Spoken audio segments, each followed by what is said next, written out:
अभी हाल ही में जिस प्रकार से ड्रग फार्मा पार्क आपने हिमाचल के लोगों के लिए स्वीकृत किया, उसके लिए मैं हृदय से आभार। कहने के लिए बहुत सारी बातों का जिक्र हो सकता है। यहां पर मौसम भी खराब हो गया और मैं इस बात को देख रहा हूं, जितने भी युवाओं को यहां पर इस मैदान में, पड्डल के मैदान में उपस्थित हैं, जो कुर्सियां बैठने के लिए दी थी, बारिश के कारण वो कुर्सियां छाते के रूप में आप लोग इस्तेमाल कर रहे हैं, लेकिन उसके बावजूद भी आप चट्टान की तरह यहां पर खड़े हैं। मैं बहुत लंबी बात ना कहते हुए आदरणीय प्रधानमंत्री जी का देवभूमि हिमाचल प्रदेश में वर्चुअल माध्यम से हमारे साथ जुड़ने के लिए अभिनंदन करता हूं, स्वागत। ये जो चुनाव विधानसभा का हो रहा है, इस चुनाव में जो हिमाचल प्रदेश में एक रिवाज बना, उस रिवाज को हम बदल करके छोड़ेंगे। इतनी बात कहते हुए मैं अपनी बात को पूरी करते हुए आदरणीय प्रधानमंत्री नरेंद्र भाई मोदी जी से विनम्र निवेदन करना चाहूंगा कि आप हम सबका मार्गदर्शन करें। आदरणीय प्रधानमंत्री नरेंद्र मोदी जी।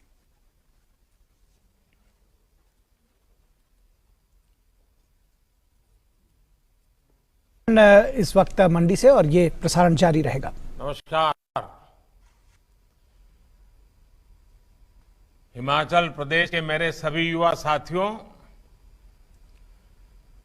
तय कार्यक्रम के तहत मुझे अब तक मंडी पहुंच जाना था, लेकिन मौसम खराब होने की वजह से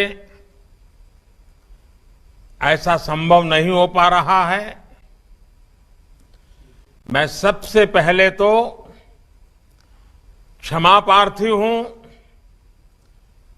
अब मैं दिल्ली से ही आप सभी के साथ संवाद कर रहा हूं।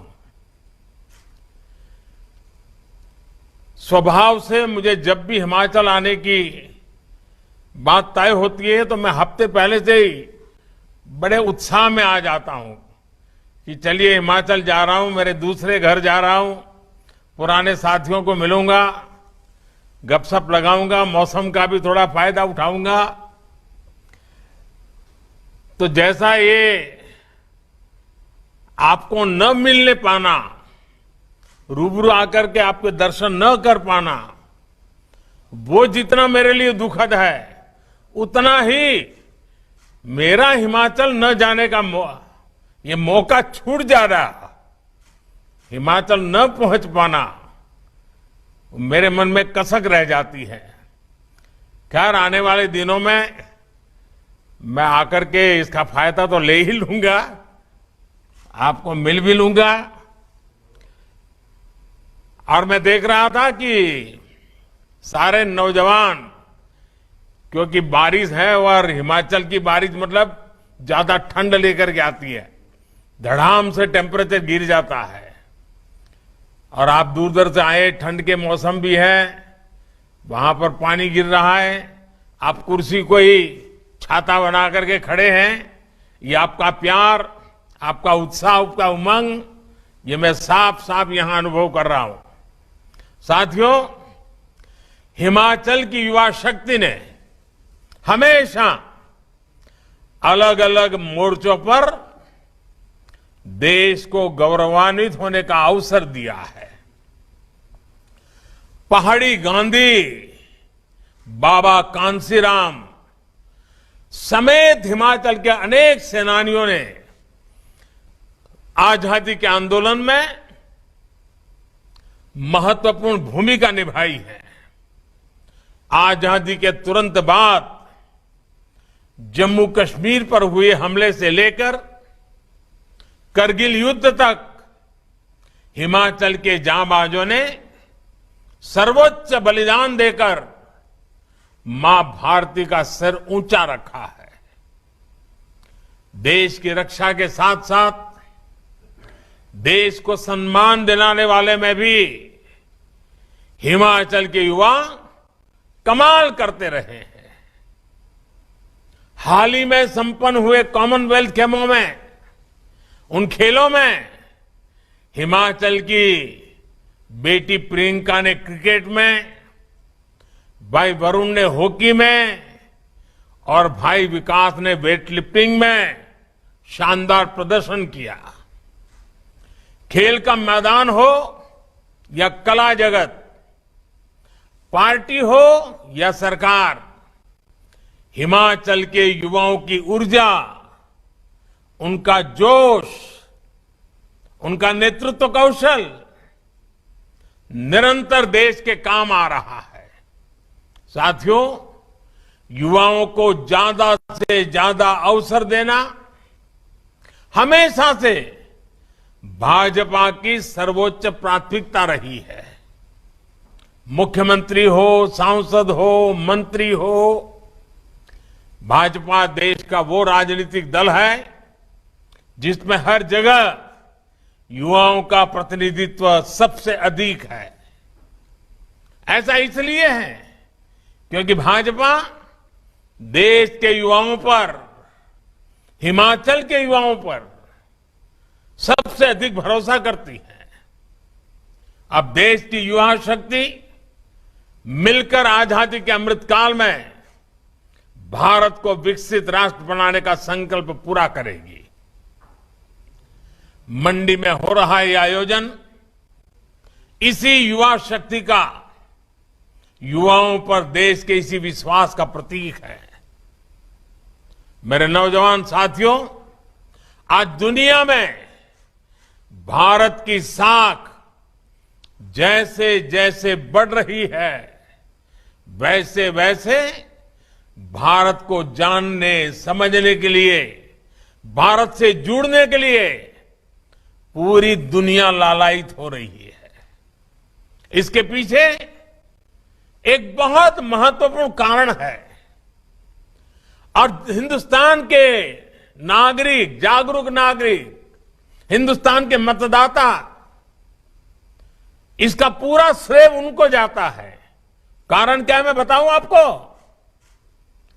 बहुत दशकों तक हमारे देश में सरकारें अस्थिर रही,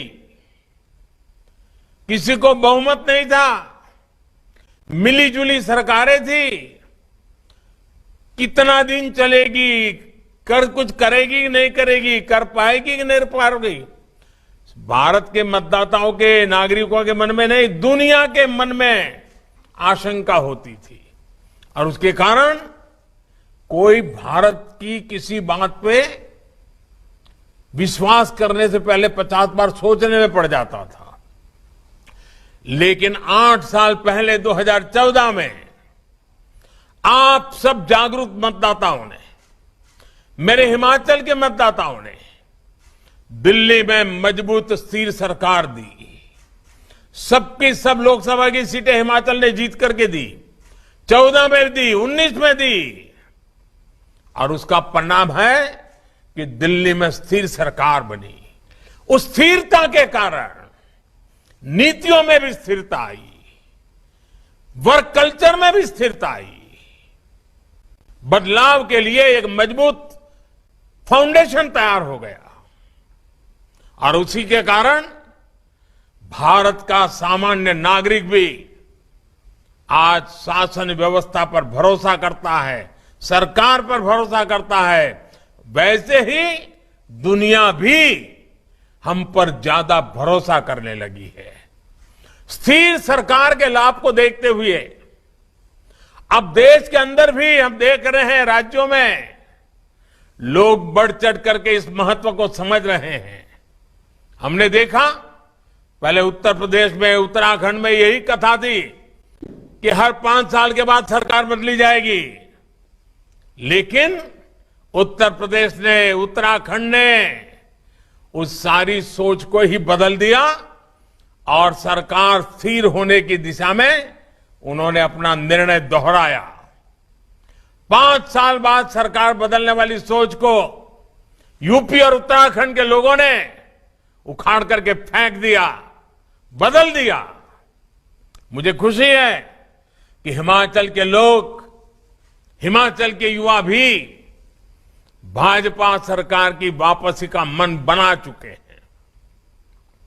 हिमाचल के युवा जानते हैं कि साफ नियत के साथ ईमानदार नियत के साथ हिमाचल का विकास अगर कोई कर सकता है तो सिर्फ और सिर्फ भारतीय जनता पार्टी कर सकती है। भाइयों और बहनों, अमृतकाल में भारत की प्रगति को गति देना, इस गति देने का हर आधार, हर सामर्थ्य, हर अवसर हिमाचल में मौजूद है। वर्ल्ड फार्मेसी के रूप में भारत की पहचान तब और मजबूत होगी जब हिमाचल एक वैश्विक फार्मा हब बनेगा। देश में दवाओं के रॉ मटेरियल में आत्मनिर्भरता के लिए आज जो काम चल रहा है, उसके लिए 3 राज्यों को चुना गया है, जिसमें से एक है अपना हिमाचल प्रदेश, जहां बल्क ड्रग्स पार्क बनाया जा रहा है। इसी प्रकार देश के 4 राज्यों में मेडिकल डिवाइस पार्क बनाए जा रहे हैं, उसमें भी हिमाचल एक है। मुझे बहुत खुशी है कि हिमाचल के बेटे बेटियां स्टार्टअप इंडिया, आत्मनिर्भर भारत फंड, इसका भरपूर उपयोग कर रहे हैं। अब तो आईआईटी मंडी भी युवा जोश से सरोवर है, स्टार्टअप इंडिया मिशन को मजबूत कर रही है। मेरे युवा साथियों, बीते 8 वर्षों में देश में उच्च शिक्षा के लिए अनेक नए संस्थान शुरू किए जा चुके हैं। इनमें आईआईटी मंडी के अलावा सिरमौर में आईआईएम, ऊना में IIIT और बिलासपुर में एम्स। कौन हिमाचली होगा जिसको इस बात का गर्व न होगा? अब शिमला के बाद मंडी में भी यूनिवर्सिटी है और धर्मशाला में केंद्रीय विश्वविद्यालय भी है। यानी हर बड़े सेक्टर से जुड़े देश के जितने प्रीमियम संस्थान हैं, वो आज हिमाचल में भी है। इसका बहुत बड़ा लाभ हिमाचल के मेरे नौजवानों को, हिमाचल की मेरी बेटियों को, हिमाचल के मेरे युवाओं को होने वाला है। 8-10 साल पहले जो सोचना भी असंभव था, उसे आज भारतीय जनता पार्टी की सरकार ने करके दिखा रही है। साथियों, अमृत काल में भारत की अर्थव्यवस्था को, देश में रोजगार निर्माण को एक बड़ा बल जिस सेक्टर से मिलने वाला है, वो है हमारा टूरिज्म सेक्टर।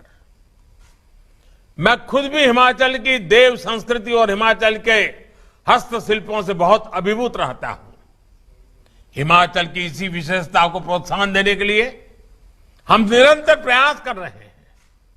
कुल्लू शॉल हो, किन्नौरी शॉल हो, चंबा रुमाल हो, कांगड़ा पेंटिंग्स हो, चंबा के हमारे चप्पल्स हो, या लाहुली गर्म जुराबें, इन सभी को जीआई टैग किया गया है। दुनिया में उसकी एक प्रतिष्ठा बनी है। मेरा यह भी प्रयास रहता है कि जब भी विदेशी मेहमानों से मेरा जब मिलना हो जाता है, किसी कॉन्फ्रेंस में जाता हूं, तो हिमाचल के इन उत्पादों को लेके जाता हूं, उनको उपहार के रूप में देता हूं और बताता हूं मेरा इस हिमाचल से नाता क्या रहा है, ताकि पूरी दुनिया को हिमाचल के विषय में पता चले, यहां के कौशल के विषय में पता चले। मेरे नौजवान साथियों, आज जिस प्रकार हिमाचल का टूरिज्म सेक्टर बढ़ रहा है, वो उत्साह बढ़ाने वाला है। और आपने देखा होगा हमारे विदेश नीति का एक अहम पहलू क्या रहा, हमने कई देशों के साथ ई वीजा शुरू किया। ई वीजा शुरू करने के का सबसे बड़ा लाभ टूरिज्म को होता है। लोगों को आसानी से जब वीजा मिलना शुरू हो जाता है, और देखा होगा आपने कोरोना के पहले तो धमाधम दुनिया से लोग आना शुरू हो गए थे, और अभी भी मौका बहुत बड़ा है। अभी भी दुनिया के कई देश हैं जहां टूरिज्म खुला ही नहीं है। हिमाचल के लिए तो दोनों हाथ में लड्डू है। साथियों, कोरोना की मुश्किल से टूरिज्म सेक्टर जल्द से जल्द बाहर निकल सके, इसके लिए भारतीय जनता पार्टी की सरकार और खास करके हिमाचल की सरकार ने टीकाकरण का अभियान जो सफलतापूर्वक चलाया, उसने देश भर के और विदेशों के टूरिस्टों को भी एक विश्वास दिया कि हिमाचल सेफ है। मुद्रा योजना ने जिस प्रकार हिमाचल प्रदेश में होम स्टे, रेस्टोरेंट और दूसरे उद्यमों को गति दी है, वो अभूतपूर्व है। देश भर में मुद्रा योजना के तहत अभी तक 19 लाख करोड़ रुपए के बिना गारंटी के बैंक लोन दिए जा चुके हैं। हिमाचल प्रदेश में भी मुद्रा योजना के तहत बिना बैंक गारंटी लगभग 14,000 करोड़ रुपए लोगों को दिए जा चुके हैं। हमारे हिमाचल में रोजगार और स्वरोजगार के हजारों नए अवसर बने हैं। साथियों, पर्यटन हो, खेती हो या फिर मैन्युफैक्चरिंग, इन सारे कामों में, इन सारे सेक्टर में सबसे ज्यादा युवा जुड़ते हैं, सबसे ज्यादा अवसर युवाओं के लिए होते हैं। और ये वही फलते फूलते हैं जहां कनेक्टिविटी, इंफ्रास्ट्रक्चर बेहतर होता है। हिमाचल तो प्रदेशी किसानों, बागवानों का है। फूड प्रोसेसिंग सेक्टर में हिमाचल की संभावनाओं को केंद्र की योजनाओं से बहुत बल मिल रहा है। एफपीओ यानी किसान उत्पादक संघ बनाने पर भी केंद्र सरकार बल दे रही है। हिमाचल में integrated cold chain, agro processing cluster, food processing units और फूड टेस्टिंग लैब का नेटवर्क तैयार किया जा रहा है। मेरे नौजवान साथियों, ये सब कुछ आपके उज्जवल भविष्य के लिए किया जा रहा है। इंफ्रास्ट्रक्चर के ऐसे हर काम से युवाओं को रोजगार मिलता है, स्वरोजगार के अवसर बनते हैं। पिछले 8 वर्षों में केंद्र सरकार ने हिमाचल में नेशनल हाईवे के रखरखाव और विस्तार के लिए करीब 14,000 करोड़ रुपए दिए हैं, जबकि 2014 से पहले के 8 वर्षों में हिमाचल प्रदेश का केंद्र सरकार से 2,000 करोड़ रुपए से भी कम मिलते थे। यानी हमारी सरकार ने नेशनल हाईवे के लिए हिमाचल को पहले की सरकार के मुकाबले 7 गुना ज्यादा राशि दी है। अब आप देख रहे होंगे, जाते आते समय देखने को मिलता होगा, चंडीगढ़ मनाली नेशनल हाईवे पर भी तेजी से काम चल रहा है। ये नेशनल हाईवे खेती और टूरिज्म से जुड़े हजारों नौजवानों के लिए बहुत अवसर लेकर के आया है। साथियों, इस वर्ष के केंद्रीय बजट में 2 बड़े प्रोग्राम घोषित किए हैं, जिनका हिमाचल प्रदेश को बहुत अधिक लाभ होने वाला है। वर्तमान प्रोजेक्ट के तहत पहाड़ी प्रदेशों के उनके लिए रोपवे के नेटवर्क को विस्तार देने की योजना है, जिसका लाभ हिमाचल के पर्यटक स्थलों को हो रहा है। इसी प्रकार वाइब्रेंट बॉर्डर विलेज प्रोग्राम के तहत आखिरी छोर पर, सीमा पर जो गांव है, उनका विशेष रूप से विकास किया जा रहा है। युवा साथियों, सरकार ने वर्क फ्रॉम होम के लिए जो नीतियां बनाई है, हिमाचल का टूरिज्म सेक्टर उसका एक बड़ा लाभार्थी है। इसका कारण बेहतर डिजिटल कनेक्टिविटी भी है। अब तो 5G सेवाएं भी शुरू होने वाली है, जिससे टूरिज्म सहित शिक्षा, स्वास्थ्य और खेती जैसे अनेक क्षेत्रों में, आरोग्य जैसे अनेक क्षेत्रों में हिमाचल को विशेष लाभ होने वाला है। मुझे खुशी है कि हिमाचल उन प्रदेशों में है जिसने अपनी ड्रोन नीति बनाई है, और इसके लिए मैं हिमाचल सरकार के ये दूरंदेशी निर्णय के लिए और अगुवाई करने के लिए मैं हिमाचल भाजपा सरकार को बधाई देता हूं। ड्रोन से सामान पहुंचाने में, खेती बागवानी में भी बहुत मदद मिलने वाली है। ड्रोन के बढ़ते इस्तेमाल को देखते हुए युवाओं को ड्रोन उड़ाने की ट्रेनिंग देने के लिए कई कोर्स भी शुरू किए गए हैं। इसलिए कनेक्टिविटी के साथ साथ हेल्थ और वेलफेयर से जुड़े दूसरे इंफ्रास्ट्रक्चर में भी हिमाचल आज आगे बढ़ रहा है। बिलासपुर का एम्स अब बनकर तैयार हो चुका है। मोहाली में कुछ सप्ताह पहले जिस कैंसर अस्पताल का उद्घाटन हुआ है, टाटा के जो मुंबई की कैंसर अस्पताल है उसी का ये एक हिस्सा है, उसका सबसे बड़ा लाभ हिमाचल को मिलने वाला है। शुद्ध पेयजल उत्तम स्वास्थ्य के लिए बहुत आवश्यक है। जल जीवन मिशन के तहत पिछले 3 साल में देश के 7 करोड़ से अधिक नए घरों को नल से जल मिलने लगा है। हिमाचल के 8 लाख से ज्यादा परिवारों को भी नल से जल की सुविधा मिली है। साथियों, कुछ दिन पहले ही केंद्र सरकार ने एक और अहम फैसला लिया है। केंद्रीय मंत्रिमंडल ने हिमाचल के हाटी समुदाय को एसटी सूची में जोड़ने के प्रस्ताव को मंजूरी दे दी है। सिरमौर के गिरिपार क्षेत्र में रहने वाले हाटी समुदाय के हजारों युवा साथियों को इस निर्णय से अनेक नए अवसर मिलने वाले हैं। भारतीय जनता पार्टी की सरकार के ऐसे ही प्रयासों के कारण हिमाचल प्रदेश के लोग, यहां के युवा आज भारतीय जनता पार्टी को अपनी सर आंखों पर बिठा करके भाजपा के हर कार्यकर्ता को आशीर्वाद दे रहे हैं। अमृत काल में विकसित भारत के निर्माण के लिए, हिमाचल के विकास के लिए युवा पीढ़ी के आशीर्वाद, हिमाचल के नौजवान, हिमाचल की बेटियों के आशीर्वाद, और ये साथ ऐसे ही निरंतर बना रहेगा। आपका ये जोश, उमंग, उत्साह निरंतर बना रहेगा, निरंतर बढ़ता रहेगा, ये मेरा विश्वास है। मैं फिर एक बार आप सबकी क्षमा चाहता हूं, क्योंकि आप सबके बीच आ नहीं पाया, मौसम के कारण रुकावटें आई, लेकिन हिमाचल का प्यार, हिमाचल के आशीर्वाद, हिमाचल के प्रति मेरा लगाव, उसमें तो कभी मौसम भी बीच में नहीं आ सकता है, मुसीबतें भी बीच में नहीं आ सकती है। और इसलिए आपके आशीर्वाद मेरे लिए हमेशा हमेशा एक बहुत बड़ी शक्ति है, बहुत बड़ी ऊर्जा है। फिर एक बार आप सबको बहुत बहुत शुभकामनाएं। नौजवान, आप बहुत लंबी यात्रा करके आए हैं।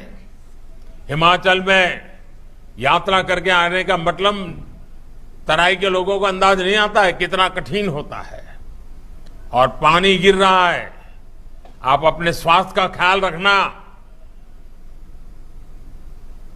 आवश्यक जो भी प्रबंध, आप पहाड़ के लोगों को तो इसकी सारी टेक्निक भी मालूम होती है। अपने आप को संभालना, बहुत संभल करके घर वापस लौटना, यही मेरी आप सबसे अपेक्षा रहेगी। आप सबको मेरी तरफ से बहुत बहुत शुभकामनाएं, बहुत बहुत धन्यवाद।